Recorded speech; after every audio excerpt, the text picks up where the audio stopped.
Well, welcome back. It's the Road to Recovery, the Road to Freedom with Mark. This is my half-hourly, 28-minute slot every Friday. And I talk about depression, which is my pet subject, something that I've suffered from pretty much my whole life. And also read stories about times when I was well, because it's not all downhill. I was saying to Michael earlier on down here at the radio station, the only constant in life is change. That is the only true constant. And, good times, bad times, it happens. I had some amazing times. I travelled the world for 7.5 years. I went to Australia, Southeast Asia, Africa, Europe. I had an amazing time. My sister travels a lot. In fact, she's away for 5 weeks. Very shortly, she's off to Portugal and Sicily and Russia. So good luck, Karen. I hope the trip goes great.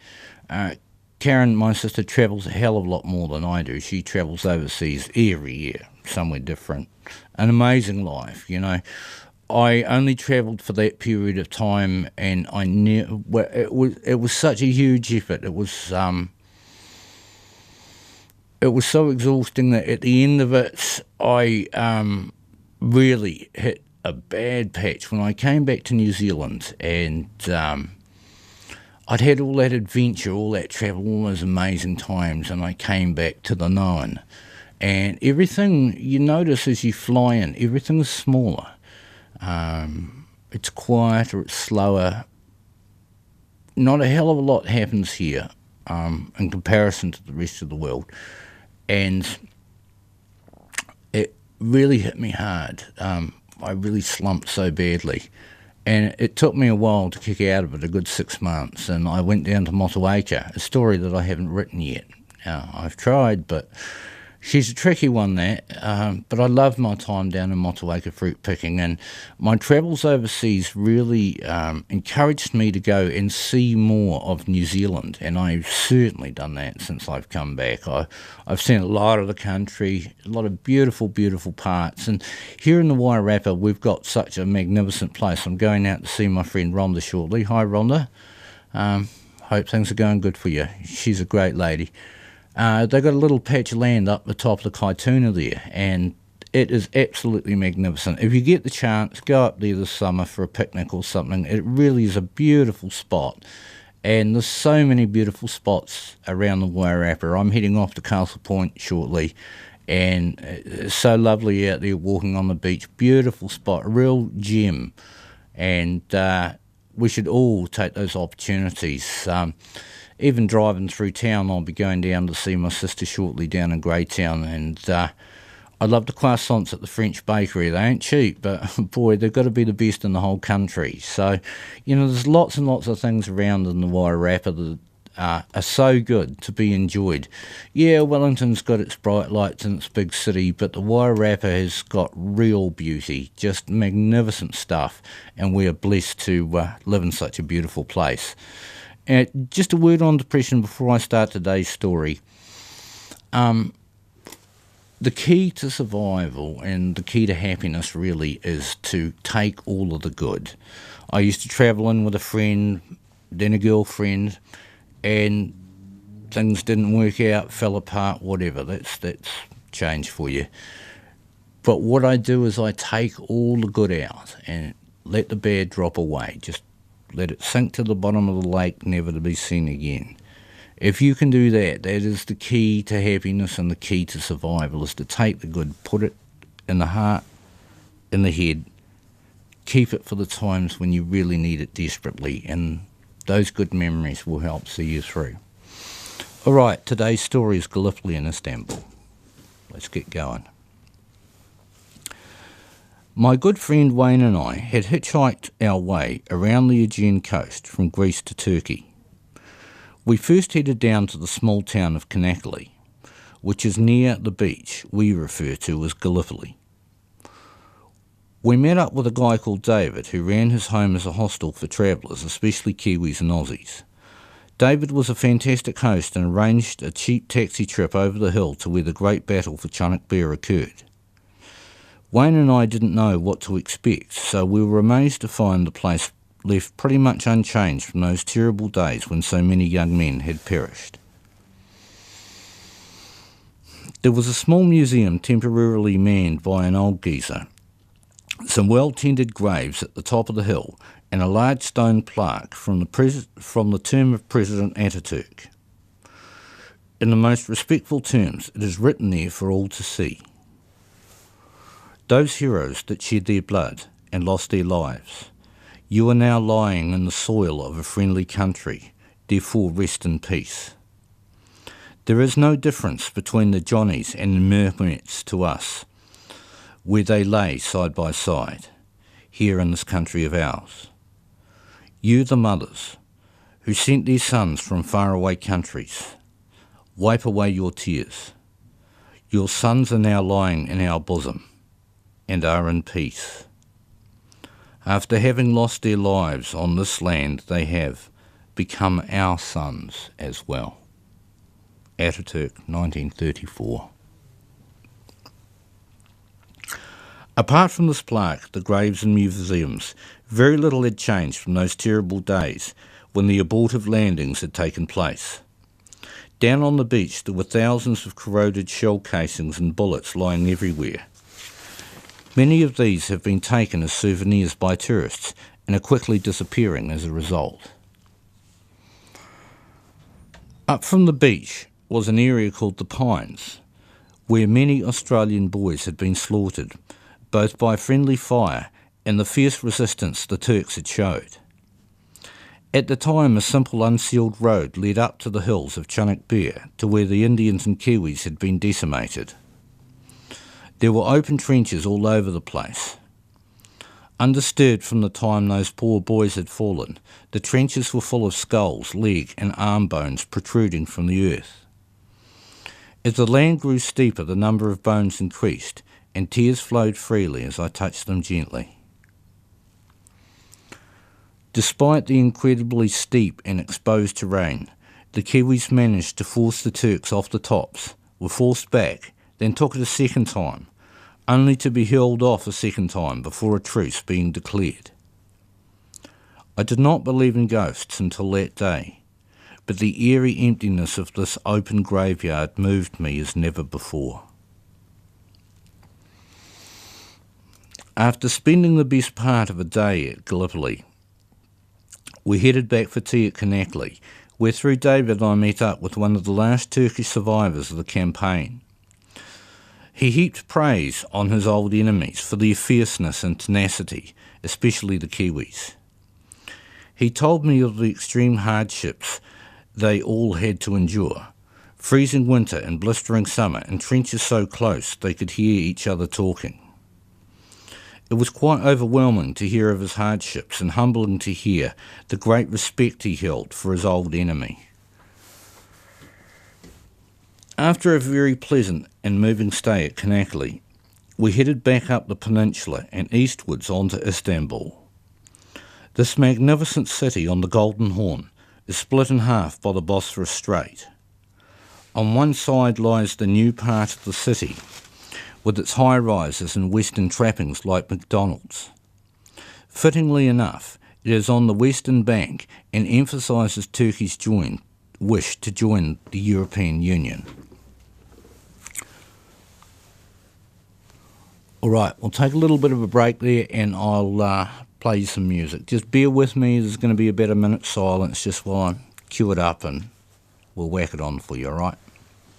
All right, you'll enjoy it.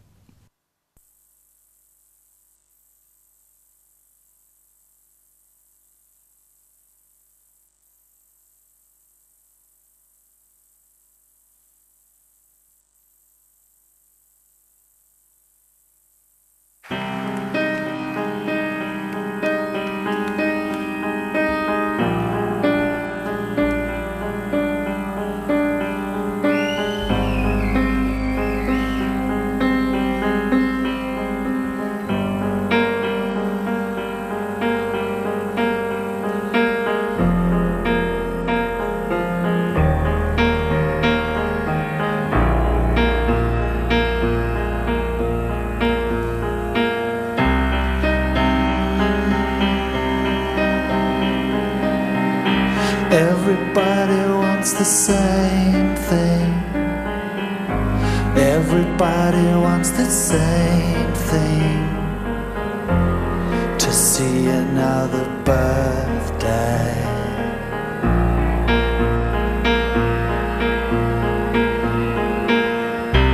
Look at all the pretty numbers. Look at all the pretty numbers scattered on the calendars.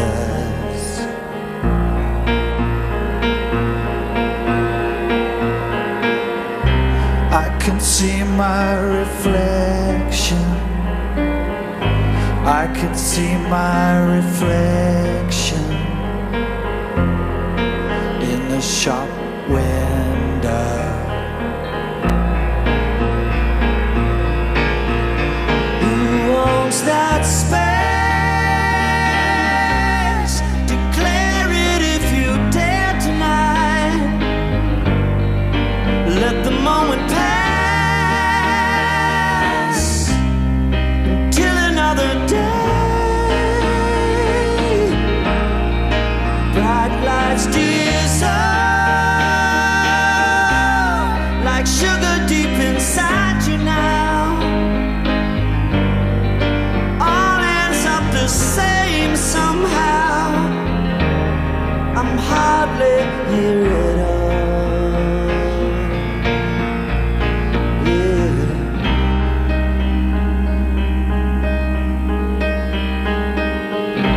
All the trash and the treasure. All the trash and the treasure.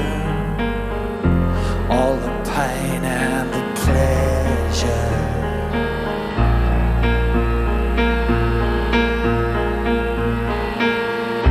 Taste the edible flowers.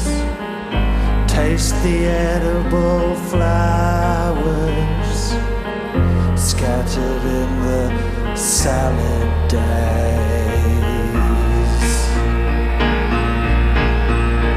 Who owns that space?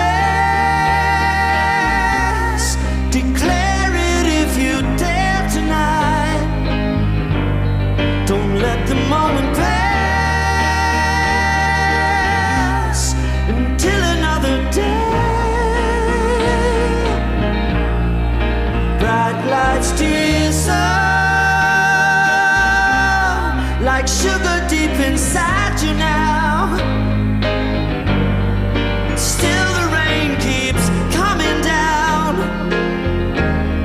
I'm hardly here at all.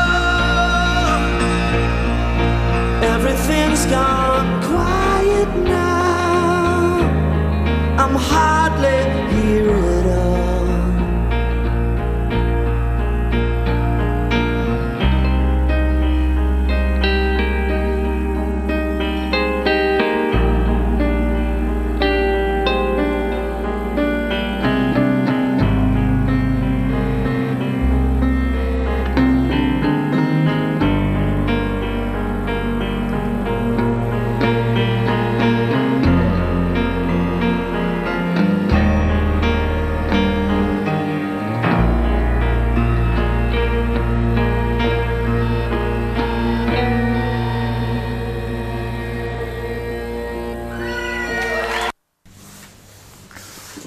Welcome back to The Road to Recovery, The Road to Freedom with Mark. Bright lights dissolve like sugar deep inside you now. Still the rain keeps coming down. I'm hardly here at all. Yeah, Neil Finn at his finest. I've been down that road so many times, you know. Depression is one of those things that can overwhelm you at times, and I spent some grim, dark years all on my own, just me and a dog. Hardly anyone else, hardly any other human contact for 2 years, and they were very, very tough times. It was hard to hold on, but I had a good couple, friends of mine, Keith and Cherie, and later on Rhonda came into my life, and those people made a huge difference. You know, it's amazing what friends can do to haul you out of a dark place. And, you know, those are the important things. Friends, keep in contact. And the other thing is to get yourself out. Go walk down by a river. Rivers are very healing, beautiful things. And put a fresh air, sunshine in your face can make a hell of a difference to a day. All right, time's marching on back to the story. Gallipoli in Istanbul. She's a beauty. Oh, my friends, I tell you. I will never forget Istanbul. What a most amazing, most beautiful, beautiful place. It's in my heart forever, so let's rock on with that story. The Eastern Bank, however, is the Byzantium and Constantinople of old. It still retains some of the old Topkapi Palace walls from the Ottomans. Also the magnificent St. Sophia Byzantium period church. Erected at the height of the Byzantium period, it boasted the largest dome of any church for over 1,000 years. Below St. Sophia's, towards the banks, the dilapidated old buildings lean on each other like drunks. We stayed on the rooftop of one of these dodgy old places directly below the Blue Mosque, which sits in magnificence further up the hill. I walked up from our dodgy lodgings to St. Sophia's and spent a few hours in its pleasant cool on a blistering hot day. From there I walked up to a quadrant outside the incredible Blue Mosque. With its 6 gigantic minarets, its overall size is hard to take in. Entering the Blue Mosque, having first washed hands and feet in cool water and covering from wrist to ankle, is a religious experience in itself. The eye is drawn to the heavens by the untold thousands of beautiful handmade turquoise tiles. The bright light of God, their epicentre. It was impossible to take it all in with one glance. I found myself bowing my head naturally in order to take in the magnificence of this labour of love. The sheer scale only added to the potency of its message. The peace and serenity of this cool sanctuary was most welcome on a hot afternoon. Outside the quadrant, which houses one of the 4 Cleopatra's needles taken from Egypt during the height of empire. The others are located on the Champs-Élysées in Paris, the embankment on the Thames in London, and the Washington Monument in the United States. Strange how the symbols of old power are reused by the next great power. These so-called needles are large columns of stone, tapering from bottom to top and finishing to a point on the top. Beautiful and huge in their own right, they are symbols of ancient power which are enhanced by their new surroundings, especially in Istanbul. At night there was a sound and light show outside the Blue Mosque, which lit it up like a castle from ancient times. This spectacular show transported the crowd back in time, to a time when great sultans ruled over this magnificent city and brought light and civilization into an otherwise dark world.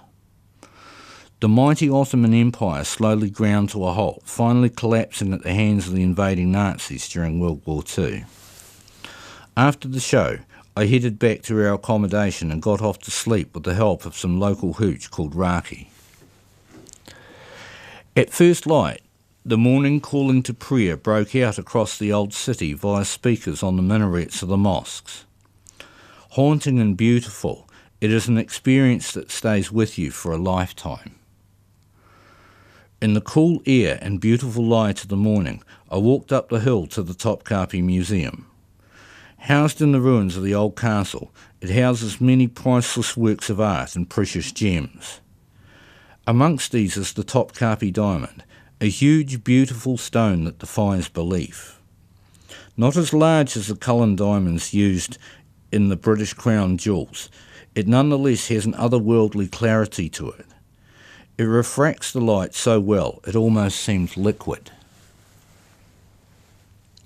Also housed there are emeralds the size of dinner plates. Just a tiny fraction of the Sultan's treasures remain, yet what remains is such a beautiful and impressive collection it only sparks the imagination. There is also a collection of Ming Dynasty pottery, so huge that the senses begin to blur on looking at it. Reminiscent of the tales of the Arabian Nights, I could easily imagine a great castle on the hill, full of great piles of treasure. By the very nature of the development of the city, it is impossible to rebuild what has fallen into disrepair. The ruins, however, only enhance the beauty and mystique of the old city. I left Topkapi Palace in the heat of the afternoon and headed down the street called Divan Yol, seeking shade. I came across a smoking cafe where the locals in their traditional loose clothes sat to while away a hot afternoon. The idea of this cafe was that you purchase a huge stub of tobacco for 100 or so lira.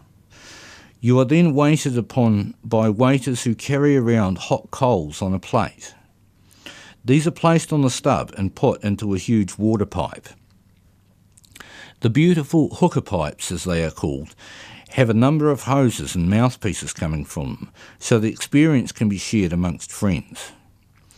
They also serve hot, sweet tea, called simply chai. It comes with no milk, instead they serve water with the tea. The cafe itself is an open courtyard, protected from the sun by high walls. The tables, chairs and floors are solid granite, and it is refreshingly cool. Old men sit around with friends, chatting and puffing on their pipes.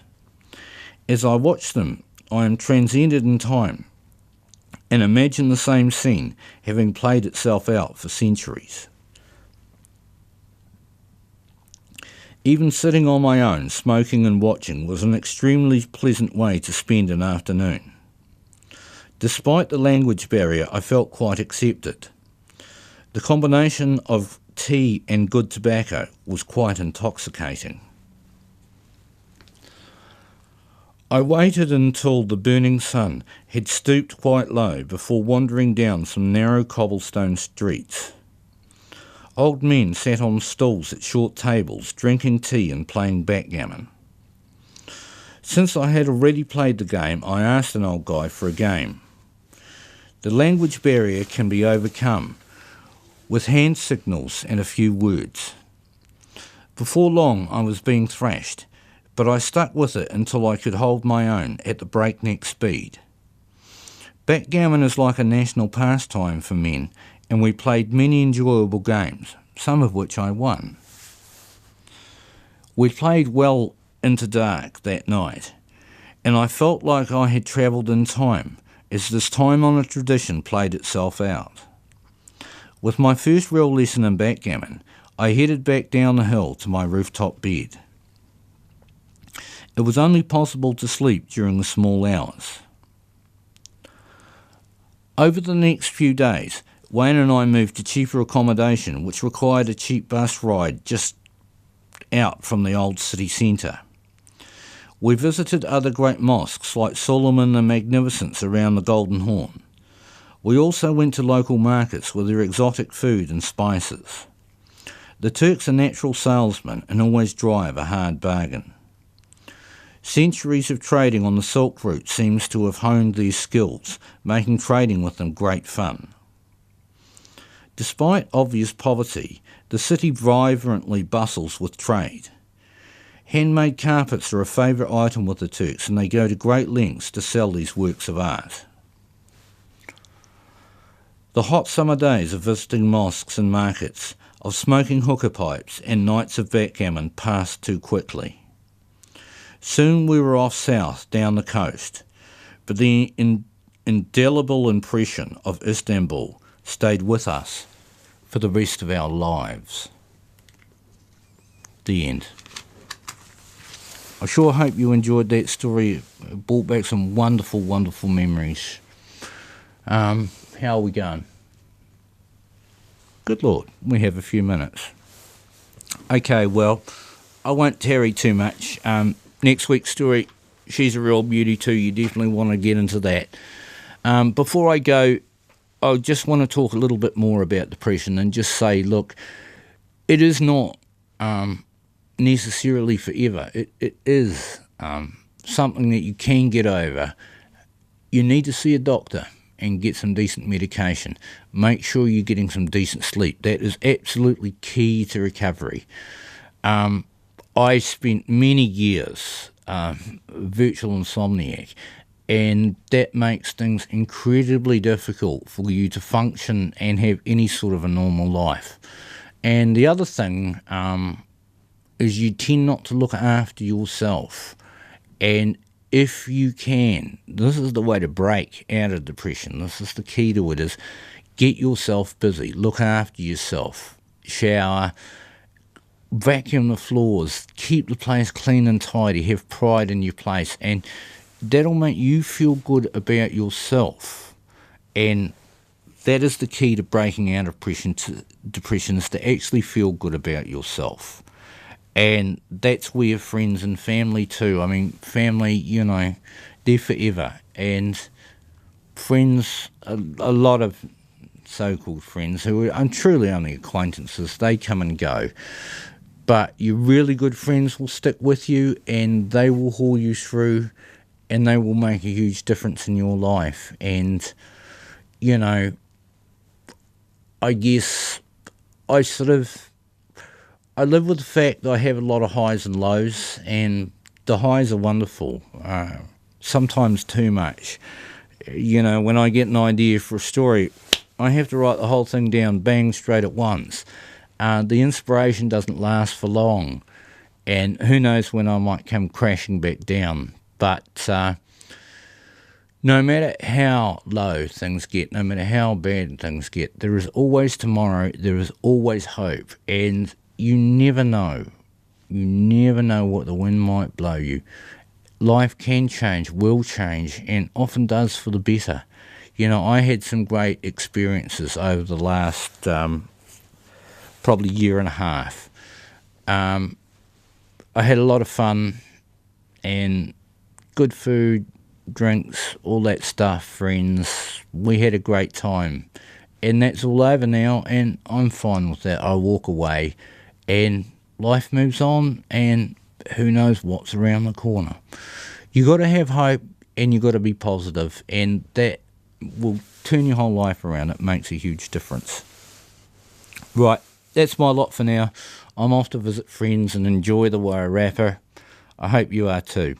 And I'll see you again next week. Thank you very much for tuning in. I hope you enjoyed. I certainly enjoyed bringing it to you. My special thanks to Michael and Veronica down here at Arrow Radio. They are wonderful to me. We do the show without a sponsor, so if you know anyone who wants to sponsor a show, let us know. Thanks very much. We'll catch you next week. Bye for now.